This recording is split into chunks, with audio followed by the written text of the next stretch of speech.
goorma ayaa qoyskiina ugu dambeysay inuu malakumowd soo booqdo? weligaa su-aashan hore ma isku weydiisay? mase og tahay haddii uu muddooyin idinka maqan yahay inuu ku maqan yahay dad kale? cidi kuuma sheegi karto goorta uu soo booqanayo qof ka mida qoyskiina, balse qofkaasi haddii uu adiga noqdo maxaa kuu diyaarsan?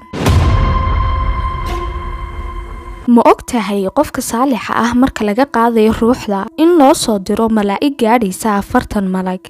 weligaa ma maqashay qaabku shaydaanku u socdo iyo meeluhu jecel yahay inuu fadhiisto? ma og tahay sababtu ilaahay u diiday inay dumarku murugoodaan amba laga oohiyo?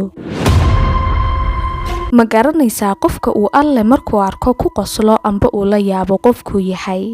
soo dhow mar kale daawade waanigoo ah Nadra Saciid. laga yaabaa inaanad mar kale arag, haddaba haysoo falogare imaka iguma khasaari doontide. haddii aad ka mid tahay dadkii hore noola joogayna sharaf ayaad leedahay. like saar videogan si ay anigana dhiirigelin iigu noqoto daawasho wanaagsan. goorma ayaa idinku dambeysay qof reerkiina ka mid ah inuu malakumowd soo booqdo? waxaa la sheegaa su-aashan haddii dadka la weydiiyo in jawiga iyo marxaladda uu qofkaasi ku sugnaa isla markaba isbedelayaan. qof kastoo su-aashan la weydiiyo waxaa la soo darsaysa walwal iyo cabsi fara badan, halka dadka qaarna su-aashan ay isdaafiyaan, yacni ma awoodi karaan inay ka jawaabaan amba ay maqlaan su-aashaas. si kastoy ahaataba malakumowd intuu maqan yahay dad kale ayuu ku maqan yahay, balse maalinta uu reerkiina soo booqdo idinkuuma sheegayso oo ma ogaan kartid xilliga iyo wakhtiga iyo qofka reerkiina ka mida uu ruuxda ka qaadayo. kaba soo qaad qofkaasi inuu adiga yahay, maxaa kuu qorshaysan? aakhiro maxaa kaaga horeeya oo dusi dhigatay? hore ma u dhacday su-aashan inaad naftaada weydiiso amba qof kale ma ku weydiiyey? ma kuula muuqataa su-aashan haddii lagu weydiin lahaa inay tahay baraarujin? fikirkaaga nagula wadaag dhanka kommentiga.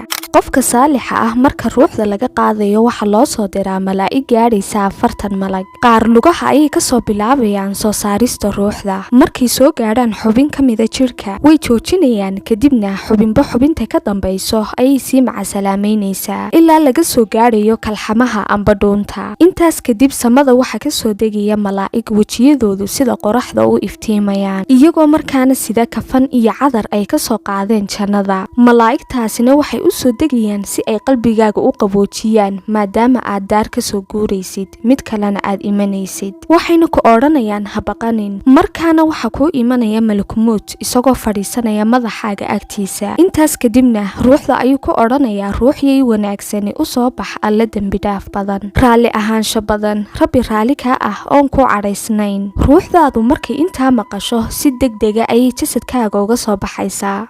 weligaa ma maqashay qaabku shaydaanku u socdo iyo meeluhu jecel yahay inuu fadhiisto? shaydaanku wuxuu jecel yahay inuu xidho mar kasta kab keliya. dadka ku socda kabta keliyata ilaahay wuu ka cadhoodaa, waayo waa socodku shaydaanku ugu jecel yahay. shaydaanku qaab fadhigiisa hore ma u maqashay amba ma laguu sheegay? wuxuu fadhiistaa qayb ka mida qoraxda iyo qayb ka mida xadhka. haddii aan ku fahansiiyo jirkiisa qayb ka mida wuxuu xijiyaa dhanka ay ka qabanayso milicdu amba qoraxdu, qaybta kale jirkiisana wuxuu ku beega hadhka. qaabkaas amba sidaas inaynu u fadhiisano rasuulkeenu uu inooga digay, waayo waa meeluhu fadhiisto shaydaanku.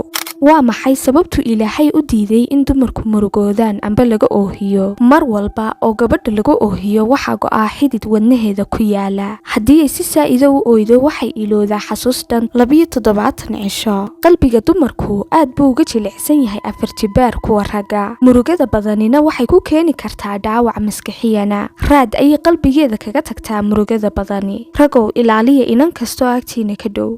ma taqaanaa qofku alle ku qoslo amba uu la yaabo markuu arko? rasuulkeena ayaa yidhi naxariisii nabadgelyo korkiisa ha ahaatee, rabbi wuxuu la yaabaa uu ku qoslaa nin habeenimo mugdiya oo qabow badanina jiro, intuu fariskiisa ka soo kaco iyo maradii uu hogognaa, kadibna intuu weyse qaato u istaaga salaad. markaasuu alle ku odhanayaa malaa'igtiisa isagoo og ninkani wuxuu samaynayo, addoonkaygii muxuu rabaa uu samaynayaa? markaasay malaa'igtii ku odhanaysaa wuxuu doonaya doonayaa waxa agtaada ahaaday oo janno ah, wuxuuna ka baqayaa waxa agtaada ahaaday oo naar ah. Markaasuu alle odhanayaa waxaan markhaati idinkaga dhigay wuxuu doonayo inaan siinayo, oo aan ka amni yeeli doono wuxuu ka baqanayo. haddii aad halkan soo gaadhay fiideogan, xaqiisa sii adigoo like saaraya, una dir oo u sheergaree qof kastood wanaagiisa jeceshahay. waa anigoo ah Nadare Siciid. waad ku mahadsantahay haddii aad nala soo gaadhay ilaa iyo dhammaadka muuqaalkan. waa inooyo mar kale iyo fiideoga kan xiga.